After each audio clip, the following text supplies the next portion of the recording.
आ गए आप। आ गए हो तो चैनल को सब्सक्राइब कर लेना, वीडियो अच्छी लगे तो लाइक और शेयर कर देना और हाँ, बेल आइकन जरूर दबा देना ताकि आपको नई वीडियोस की नोटिफिकेशन मिलती रहे।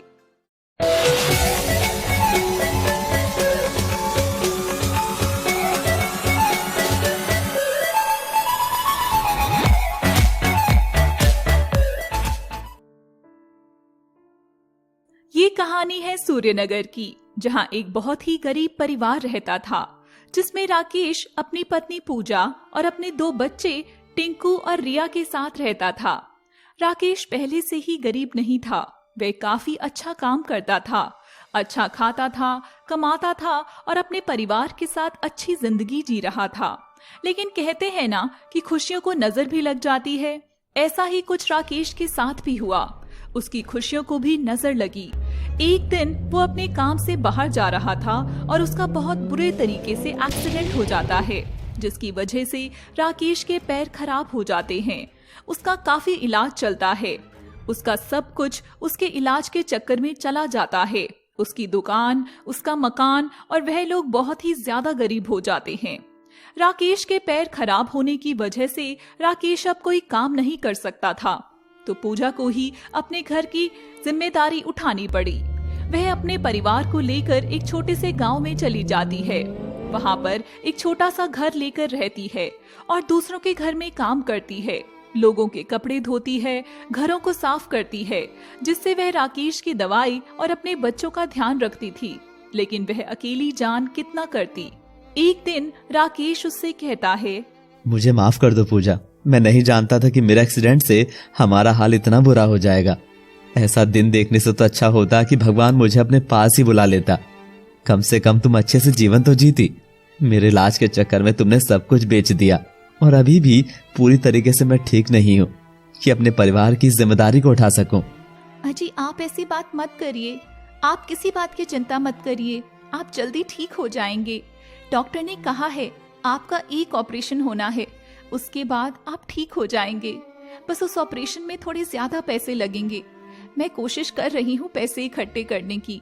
जैसे ही पैसे इकट्ठे हो जाएंगे मैं आपका तुरंत ऑपरेशन करा दूंगी। और यह मरने की बात आप क्यों कर रहे हैं? आज नहीं तो कल आप ठीक ही हो जाओगे।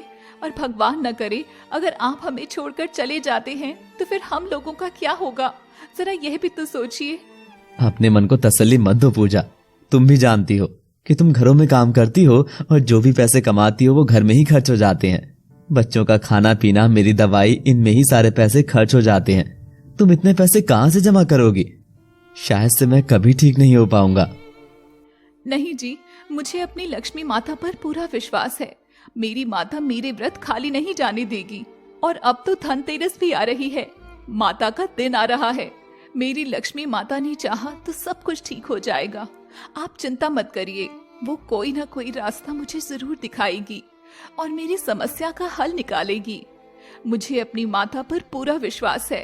अगले दिन पूजा अपने मालिक के घर चली जाती है काम के लिए। तो उसके मालकिन उससे कहती है, पूजा घर की साफ सफाई शुरू कर दे, धनतेरस आने ही वाली है और मुझे बाजार भी जाना है। कुछ सोने की चीजें लेकर आनी है जिससे मैं लक्ष्मी माता की पूजा करूंगी।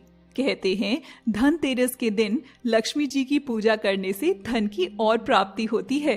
तो मुझे कुछ सामान लेकर आना है। तो जल्दी से घर की साफ सफाई शुरू कर दे। जो भी पुराने कपड़े लगे निकाल लेना, उन्हें तुम अपने साथ ले जाना। और मैंने कुछ मिठाई के डब्बे भी मंगवाए हैं, उन्हें भी तू अपने साथ ही ले जाना। धनतेरस में बच्चों को खिला दियो। जैसे आप कहे मालकिन, मैं उधर कमरों की साफ सफाई कर देती हूँ। और आपका बहुत बहुत शुक्रिया। मैं भी सोच ही रही थी कि बच्चों के लिए क्या लेकर जाऊं, पर आपने मिठाई दे दी है तो मैं वही अपने बच्चों को दे दूंगी।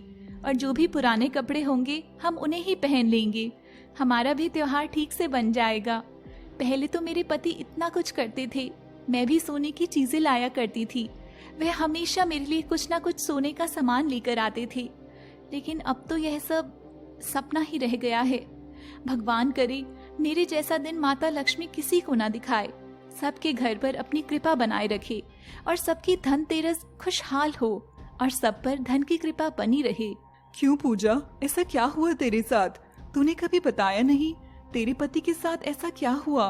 और अगर तू इतनी अमीर थी, कि तू हर साल धनतेरस पर सोने का सामान खरीदती थी, तो आज तेरी ये हालत कैसे हो गई? दूसरों के घर में जाकर काम करती है। पूजा अपने पति के एक्सीडेंट के बारे में सब कुछ बता देती है कि कैसे उसके पति का एक्सीडेंट हुआ और उनके इलाज में सारा पैसा खर्च हो गया और यहाँ तक कि मकान, दुकान भी बिक गई और वह लोग इतने गरीब हो गए।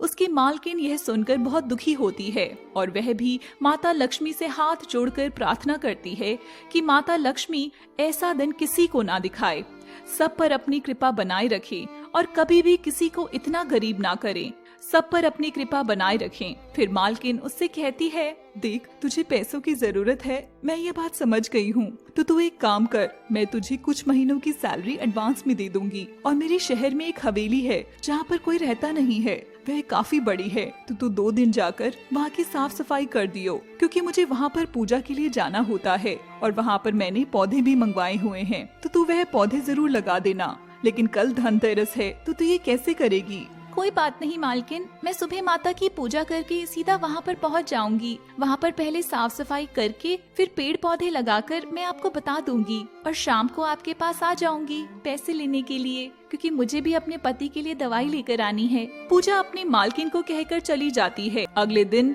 धनतेरस पर पूजा अपने घर में लक्ष्मी जी की पूजा करती है। पूरे विधि विधान से पूजा करके पूजा माता लक्ष्मी से कहती है, हे माता, इतना समय हो गया है, मेरे पति ठीक नहीं हो रहे हैं। मैं दिन रात मेहनत करती हूँ, काम करती हूँ, फिर भी इतने पैसे नहीं जमा कर पा रही हूँ कि मैं उनका इलाज करा सकूँ। माँ, मैं आपसे विनती करती हूँ, मुझ पर अपनी कृपा करें, मुझे थोड़ी सी धन की प्राप्ति करें जिससे मैं अपने पति का इलाज करवा दूँ। मैंने तो सिर्फ आपसे ही श्रद्धा रखी है, लेकिन मुझे आपकी कृपा की बहुत जरूरत है। मुझे अपने पति का इलाज कराना है। कुछ ऐसा कीजिए कि मेरे सारे संकट दूर हो जाएं और मेरे पति का इलाज भी हो जाए। पूजा माता की पूजा करके फिर सीधा हवेली पहुंच जाती है, वहां की साफ सफाई करती है।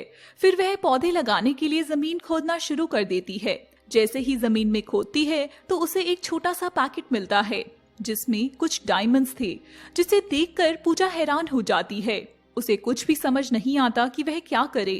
वह डायमंड ले जाकर अपनी मालकिन को दे देती है।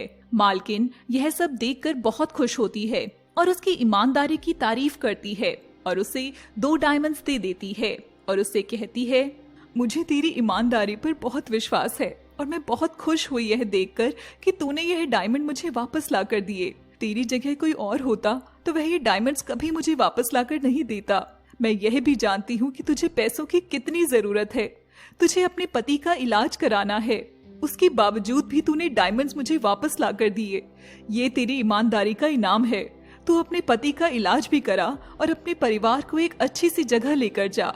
इन डायमंड से तेरे सारे संकट दूर हो जाएंगे और तू एक अच्छी जिंदगी जीने लगेगी।